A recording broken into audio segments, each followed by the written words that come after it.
Nakikita mo talaga? Nanonood ka, no? O, tira na. Ganda. Hindi na talaga yun. Ha? Yung isa, tingnan natin doon. Oh, yun, oh. Hi, shout out. Yeah!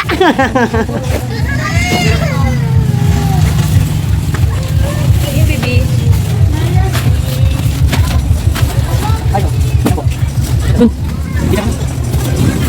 Nakasal. Yun, may mga ganun. Handahan na, baka mapingkog. Yeah. Ano, nag-caption din yung isa. Macho men. Sama tayo sa capture. Ano naman kayong sound effect? Ang gabi ka mag-edit. Punta ko na naman. Ano ba tayo? Dito ko konti naman. Ano ka pwede na kang kapatid? Oh, asa nila yan? Alas mga kapatid. Ano? Tapos puro rakas. Arabas. Kasi parang all mo yan. Basta preparation doon. Doon siya. Ha? Ayaw ka siya. Ang gabi lang. Sige. Tapos napapasok niya. Hanggang closing ako. Kung ako na. Hindi. So, parang hindi mahirapan. Yung hindi sa pagkakago. Para kung hindi sa sarili ko. Kasi mga natin natin. Focus mo lang. Hindi naman. Hindi lang advice na. Focus ka sa sarili mo. Yung hindi masyadong relax. Ito natin. Solo. Eh, kasi pasok naman yan. Ano? Di pasado. Oh. Alam niya yung pwede. Tingnan mo dyan ha. Kung ano yung makakawal. Sige nga si Jai. Hindi, ano ba pa? Yung guys, pamala. Asa no? Wala nga eh. Sa akin yan, may wala eh. Doon tapos yung mga labas. Yung nasa labas daddy.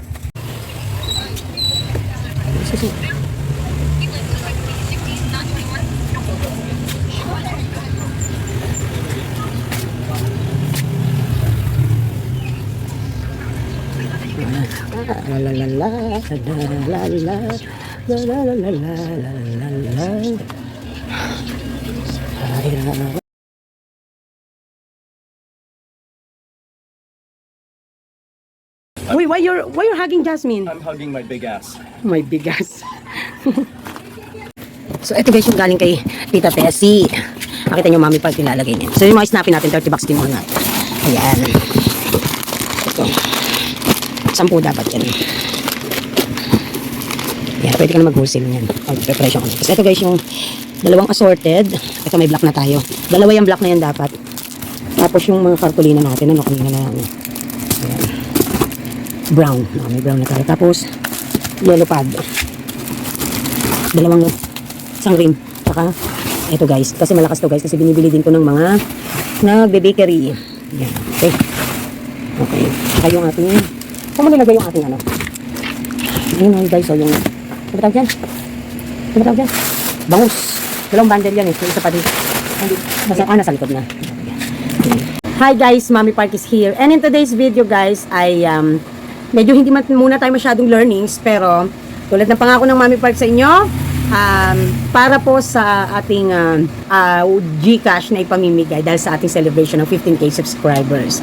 So magsha-shoutout muna tayo, mag-uusap, and in between ay meron po akong 3 questions na nakalaan. So uunahin po muna natin itong 3 questions na to na ang sagot nyo po ay isahang sagot. So pag sumagot po kayo, na yung sagot nyo sa number 1, yung sagot nyo sa number 2, and yung sagot nyo sa number 3. Yung comment nyo muna, tapos yung answer nyo naman doon sa 1, 2, and 3. Okay? So, ito po ay uunahin muna natin ang 5 mananalo ng 100 GCash worth of GCash. Okay? Nalito ako. 5 mananalo ng 100 worth of GCash. So, I'm pretty sure na makakasagot ay ang mga old subscribers ko na hanggang ngayon ay nanonood pa din. At syempre yung mga nakikinig sa learnings, no? So, ayan. So, mag-shoutout muna tayo. So, in between. Kaya, tapusin ang video nang sa ganon ay makasagot po kayo. And ang mechanics, mag-comment kayo, sabihin nyo muna ang comment nyo sa ating mga videos, and then, yung answer nyo, no? Put a number. Kasi, per questions, per answer. Okay? So, sa last vlog natin, yung tungkol sa ating walang trabaho na madali, kaya pagtitindahan at pagiging tindera requires a physical ability. So, tomorrow nga pala ay meron na tayong tindera na pang-araw. So, as of now, ay dalawa lang muna ang aming tindera na i-hire. So, I'm so happy na kahit papaano, kaya lang, bago naman nangyari itong may na-hire, nagkasakit na kaming lahat. No? So, wala tayong magagawa. Sometimes we need to sacrifice. So, ito talaga yung isa sa mga dilema ng mga nagnenegosyo ng pagtitindahan. Mahirap po talaga ang pagtitindahan. Madali sa una sasabihin kasi hindi pa doon sa transition or hindi pa nagle-level up, bago pa lang, inspired pa, wala pa masyadong nararamdamang pagod, no? Pero ako po talaga sa una pa lang nakakaramdam na ng pagod kasi nagpapalaki. Okay? So, bukas ay aabangan natin ang ating papasok muli na another tindera. Meron na tayo sa panggabi, sa pang-araw naman. Yung makakapartner naman ng daddy part, makakatandem ng daddy part. Kasi para si mami, ay kahit hindi masyadong sobrang agang bumangon, makakabawi man lang ako ng tulog at saka lakas. So, yung ang ating nakapin comment, Malu Aguirre, true yan, Mommy Park, kahit sa kasambahay, lahat na binigay mo para makaluwag sila sa buhay at huwag kang alisan. Ang ending, tamad at malabali pa. Ika nga, di ako sanang memenos, pero sila na nga ang wala, sila pa ang ayaw magpursige sa hanap buhay. #relate. Which is, I am more than 1,000% akong agree, no? 10 times akong agree sa iyo, Malu Aguirre. Ganun nga, no? Napapansin ko nga talaga.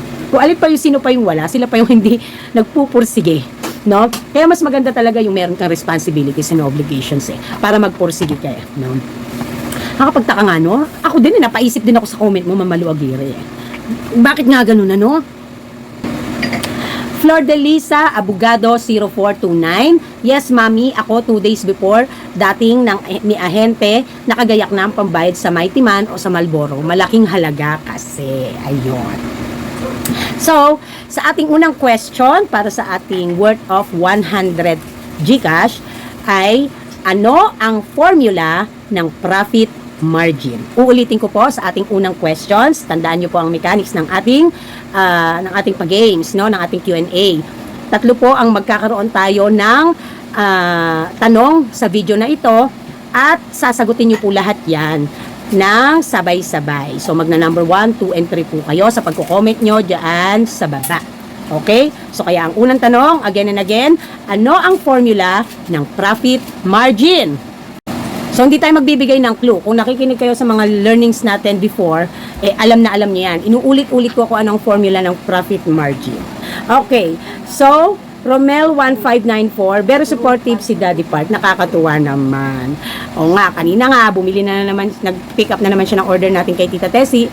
30 Snappy, bigas, at saka iba pang mga items na mga school supplies. Kasi pag wala kay Ate Lourdes, kay Ate Tita Tessie ko po yan, ino-order. Okay. Veron Chill 24. Ano nanap? Small. Na?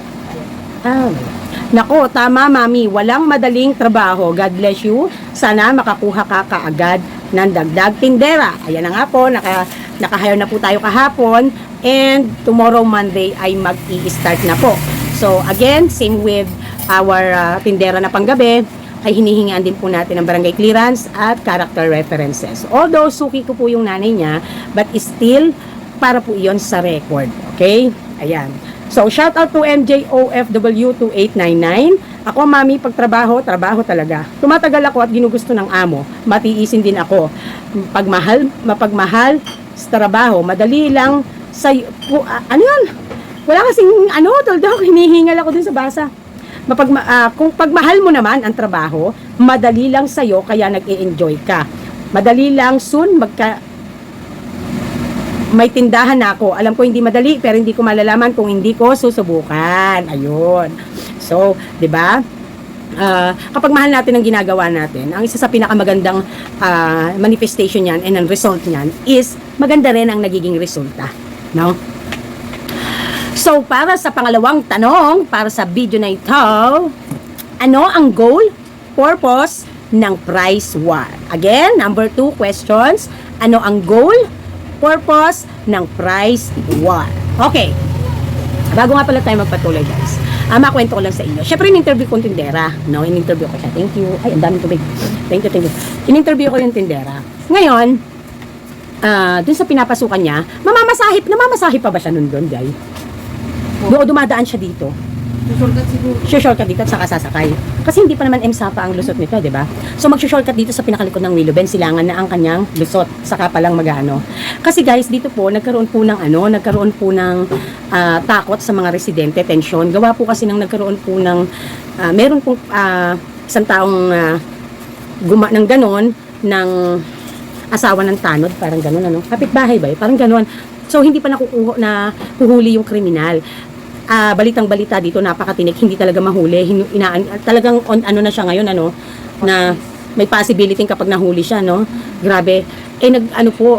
Tinutugis po talaga kasi nanggahasa at saka pumatay. Dalawa pinatay, yung apo at saka yung lola. Oo. Yun. So, lahat po, ultimo eskwelahan na nagkaroon po ng nabahala po. Ngayon, dito po gawi sa may lusutan po kasi nito ay yung pinakadulong barangay ng Santa Maria na, pero magkadikit. So may shortcut po dito. So natakot po yung tindera kong na-hire, natakot po siya na pumasok muli. Actually po nagbalak po iyon noong una bago dumating tong aking panggabi. Nagbalak po yun na mag-apply. Ang kaso hindi daw pinayagan ng amo. Tapos nung mangyari ngayong matunog na yan na merong ganyan, hindi pa nahuhuli. Tapos isa pa sa pa dyan, nakita dito sa Lumina nung nakaraang araw, tinugis ng mga pulis at ng mga tanod, hindi pa rin nahuli. At nagbagtas nga doon sa gawing silangan, hanggang doon tinutugis.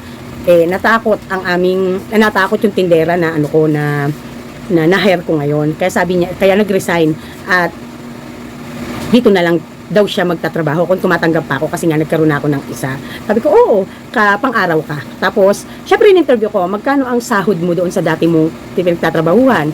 200 daw pag may benta. Pag walang benta, 180. Tama ba? 180, 130? 180, ano? Tapos hindi libre pagkain. Hindi libre ang pagkain. Magdadala siya, mamamasahe pa. Tapos hanggang oras ang pasok niya doon? Umaga hanggang magsara. Kasi siya la tao.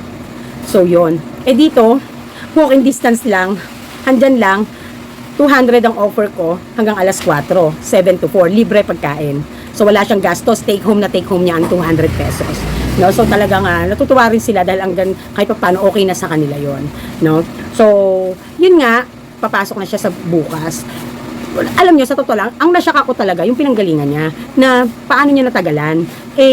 Or paano niya natyaga yun. Ibig sabihin, matyaga siya sa trabaho kasi pumayag siya sa ganong klase ng condition ng sahod na hindi libre pagkain. Tapos pag walang benta, 180 lang ang kanyang sahod. Namamasahe pa, no? Tapos, syempre, gagayak pa yon, medyo malayo, no?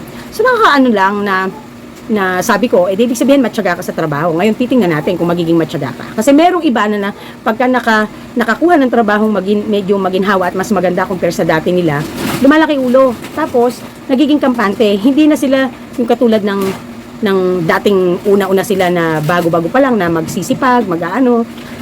Ako, naintindihan ko na dumadating ang time, ang tindera malata. Siyempre, tao lang yan may napapagod, may problema or may ano.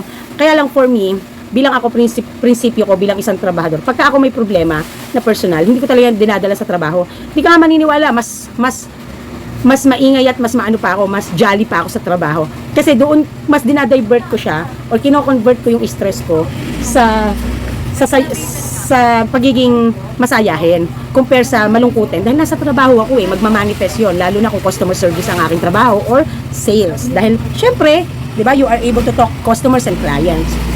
So, malalaman natin kung okay itong ating na-hire na pang-umaga. No? So, yun lang. No? Yun lang yung gusto kong ma-share sa inyo.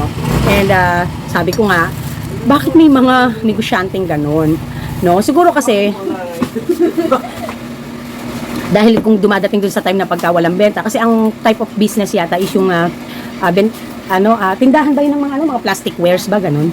Oo, ganon. Tindahan ng mga plastic wares. Ano yung nahanap? Manila paper. Yan, Oslo.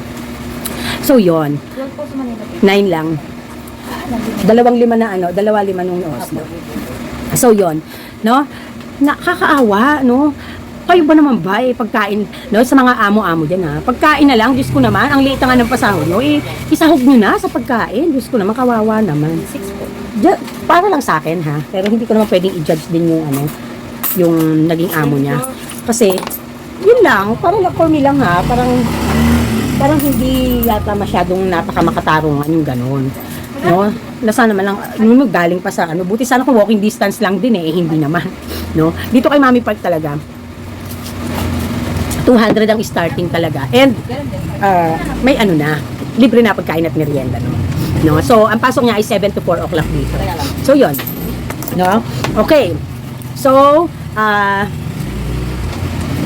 shout out to, so hangang-hanga ako sa mga matutyaga sa trabaho na. Thank you to MJOFW. Winnie07, always watching here, Mami Park. And then Ellen Pilar, hi Mami Park, always watching, God bless you. Po, oo naman po. Walang trabahong madali pero laban lang tayo. So shout out nga po pala, ma-share ko lang kay Marlene, ano, yung ating subscriber na talagang nakikita ko yung mga comments. Hello baby.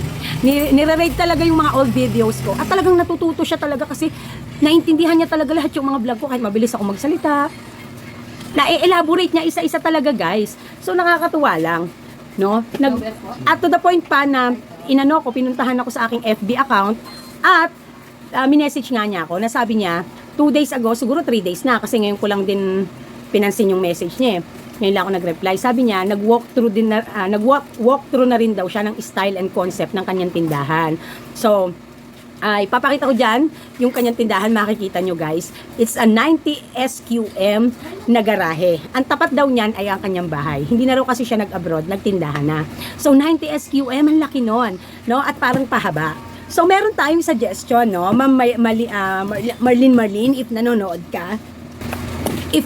ka, nakita ko parang pahaba yung garahe mo. Maganda alam ko mainit ngayon, pero mas maganda kung sana mapipinturahan mo yan. No? All white lang. Maganda, all white, no? Tapos kung makinis yung sahig, kung hindi naman siya naka-tiles, maganda sana kung naka-tiles, pero kung hindi, okay lang. Kung rough, okay lang, no? Walang problema doon kasi madudumihan naman din yan eventually. Pero kung makinis yung sahig, pwede mo, I would suggest na i-paint mo siya ng rubber paint, yung ginagamit sa mga basketball court. Gray, maganda ang gray. Kasi ako ganon. Kaso medyo kumupas-kupas na yung pintura ng sahig ko rito So, naglagay ako ng sketch. Gumawa ako ng sketch. Ewan ko nakikita nyo guys. No? So, eto yung entrance. Kasi 90 SQM parang pahaba. Kasi nga garahe So, malaki yan, ano? Nako, pwede na yan sa pwede na yan sa mini-mart, no? So, kung eto yung entrance niya, I would suggest mag-counter ka dito sa alin man dyan sa kabilang side na yan, mag-counter ka, no? Tapos dyan yung mga salamin, and then dito yung pasukan, dito yung pasukan, yan, dyan yung pasukan, dito mag-counter ka. Tapos dyan yung mga salamin mo na, yung mga glasses mo na and dyan mo ilagay yung mga high value products mo, mga beauty products mo, mga non-food products mo. And then dito naman sa kabilang side, dito, 'di ba, ganyan. Ito papasok ang tao. Pwede na diyan yung mga yung mga soft drinks mo, mga alak mo, diyan, no, yung mga hindi pa nakakalas na mga alak na nakabox pa, no? Yung mga basyo ng bote mo, diyan pwede. And then, yung mga pinaka sides na niya, paikot, mga shelves mo na 'yan. And then sa gitna pwede ka ding maglagay. Pero I would suggest wag sobrang taas, no? Wag sobrang taas ng mga shelves. Yung tanaw pa rin yung nasa likod para magandang tingnan. So, ang laki ng magiging mo at maganda ang magiging mo diyan, guys. Maganda ang magiging style ng tindahan mo. Mas papasok ang tao kasi ang konsepto din kasi ng walkthrough, ibig sabihin nun, marami ka ding ino-offer na products.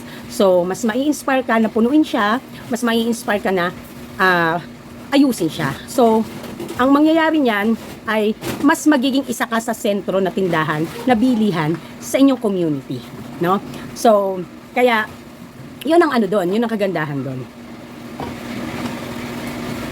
Kapag nakita mo na feeling mo, isa ka na doon sa malaki or marami ang naipoprovide na needs ng iyong community, pwede ka nang gumamit ng pagbababa ng presyo. I'm not suggesting you to use the price war kasi kung hindi ka naman talaga sobrang may mahigpit na kalaban dyan, but I can suggest you to price skimming, no? So sa price skimming, magbababa ka ng presyo. So para magkaroon ka ng place sa market and also para maka-gain ka ng malaking sales. Okay? Yun yung nun. Ang price war po kasi, you intentionally lower your price among your competitors. It is because you want to have a place in the market, a share market, and at the same time, the competitors or competition is existing. Yun po kasi ang price war. Okay? Ayan! Nagkasagot na. Ano ba yan? Tanong ko nga. Ay, naku, magkaroon ng idea. Ayan. Okay. So, anyways, guys, nagkaroon tuloy kayo ng idea. Yan pa naman ang tanong natin. Okay, anyways, bahala kayo dyan. Basta, di ba, may clue na ang Mommy Park sa inyo. So, I would suggest, Marlene, is price scheming ang gamitin mo na method compare sa price war. Kasi I think, dahil sa nagkaroon ng, sabi mo nga, lumakas compare doon sa dati yung sales mo ng 2 days na pag-open mo ng store, o na, kung naisip mo na baka mamaya na-curious lang ang mga neighborhood or kaya naman ay dahil sa weekends lang, ay malalaman mo naman yan along the journey. No? Makakapa mo naman yan kung pwede na, kung dapat na mag-level up ng stocks, mag-level up na ng pag-aayos ng tindahan. But kung sa tingin mo ay hindi naman common diyan sa lugar mo ang ganyang klase ng tindahan, I would suggest you can do that, no? However, paalalang muli ang mga safety and security precautions, no? Laging tatandaan ang CCTV. At syempre, kung kakayanin rin lang naman at gumaganda na eventually ang sales, kumuha ka na kahit isang kasama. Okay? So, yun lang naman yun, no? Na hindi mo kailangan magpasahod ng sobrang laki. At kung meron namang oras ang iyong bubukas at pagsasara, no? Matututunan mo yan eventually. At maraming salamat for sharing your success stories in my channel and in my Facebook na piniem mo pa ako. No, shout out din kay Carlin Sumalpong. Si Carlin Sumalpong din kasi isa siyang OFW na galing Brunei yata, na naging inspiration din ng Mommy Park to put up or started the business of sari-sari store, and talaga namang almost ginaya din ang style ng Mommy Park, at natutuwa ako na somehow ay malapit na alam ko malapit na siyang matapos sa kanyang trial and error method, no? So shout out po. Shout out din kay DTV, kay Kuya Darwin, na another OFW na naging friend natin sa YouTube, kasagsaga namin way back 2020, 2021, na matagal na rin siya sa Italy na nagtatrabaho, and now ay nag-start na rin siya na magtindahan. Usually, ang marami sa mga display ng tindahan ni Kuya DTV ay mga toys and stickers and tattoos, ganon. Yun naman yung medyo 40-40 ng harapan niya. But syempre may groceries naman din, no? So, I do hope, Kuya DTV, if you are watching, na mas more pa na maging okay ang tindahan mo kahit sa kabilaan ng O-Save, kakayanin, walang kaysa sumuko at hindi subukan. Okay? So yan, natatouch lang ako guys kasi syempre lalo na sa 2 years ko dito sa pagtitindahan ko dito, at shinare ko sa inyo ang journey ko. Kasi guys, ngayon pong katapusan ng March, ako po ay officially 2 years na dito sa aming store. Ang dami kong na-inspire at ang dami talagang nag-subscribe kay Mommy Park. Kasi wala pa naman akong 3,000 when I started my journey here in Willow Bend, dito sa subdivision, dito sa ganitong community. So, grabe, no? And we are now palakad na tayo ng 16K subscribers. Imagine that, no? Nakakatuwa lang. And syempre, isa din sa mga nagpataas ng aking subscriber ay ang ating mga tax viewers. So, maraming salamat po sa inyo. So, ayan, Ma'am Marlene, special mention ka. Bongga. Ayan. Maraming salamat po, no? Mag-aral. Tulad niyan, lalaki ang iyong hanap buhay. 90 SQM, napakalaki na niyan. Sapat na, no? Napakaganda ng maging talaga, pukusan mo, at yan na yung parang magiging buhay mo in everyday living mo. So, God bless, no? More blessings. Ayan. Betalia 2990, hi Mommy Park, sana mahawahan ako ng kagandahan mo, girl. Sinabi ko nga sa inyo, hindi nyo na kailangan mahawahan ko kayo. Sinabi ko sa inyo, magpundar kayo ng cellphone na maganda ang resolution, na kapag tumingin kayo sa camera ay parang nag-automatic na napaka-bright nyo. Yun lang ang sikreto, wala nang iba, no? Ayan, maraming salamat po, no? Everybody has a unique beauty, no? So, kaya, okay lang yan, no?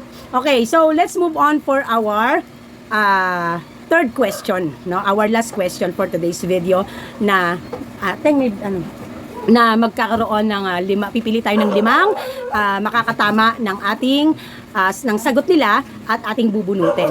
Sa susunod kong video, bubunot na tayo, and para malaman natin kung sino ang ano. And bibigyan ko kayo ng instruction kung saan nyo isesend ang inyong number at patunay na kayo ang nag-comment sa video at kayo ang kayo ang nanalo. Okay? 17. So for the third questions, ano ang aming negosyo? Ito ay galing sa video, isa sa episode ko ng The Design is Very, no, timeline ni Mami Park. So, doon ito nang galing na tanong. Ano ang aming negosyo noong ako ay maliit pa? Ito ay manufacturing ng blank. Okay. Ulitin ko ha. Ano ang aming negosyo noong ako ay maliit pa? Ito ay manufacturing ng blank. Ayan. For the third question. So, next, shout out naman natin si Biliana Santos. Sabi niya, totoo po, Mami, lahat ng bagay na pagkakakitaan ng pera ay nakakapagod. Pero masarap ang perang pinagpaguran. Love you, Mami. Oo naman. Kaya nga kapag nawawala na umuunti na ano tayo, 'di ba? Naiiyak tayo, nahihirapan, sumasakit ang loob, masama ang loob, and nalulungkot, no? Malakas makalata ang walang pera. Oh, agree? Agree? Oh, 'di ba? Mas malakas makalata, malakas makahina ng katawan ang walang pera. Nanay ko nga si Lola Park nyo, pag walang pera 'yon, Diyos ko po, Panginoon ko. Talaga namang lahat na ng drama sa mundo alam nun, no? Pero syempre mahal natin 'yon. Nanay natin 'yun. Okay, Beliana Santos ulit, gandang hapon, mag-ingat po kayo palagi. Ayan, yan lang ang mga nag-comment sa ating video. So, maraming salamat po sa inyong lahat and kay Marlene, thank you, no, sa inyong lahat na mga subscriber ni Mami Park. Sa susunod po nating video, ako po ay bubunot at sasabihin po kung saan nyo po isesend ang inyong number. And also, ay doon na rin po natin ibibigay ang mga questions ng 10 naman na mananalo ng tig 50 pesos worth of GCash. So, uunahin lang muna natin itong 5 mananalo ng 100 pesos GCash. Okay? Ayan. So, magsagot na kayo dyan at bunutan ang gagawin po natin. Okay? So, this is Mami Park and this is Team Park. Bye! Mwah.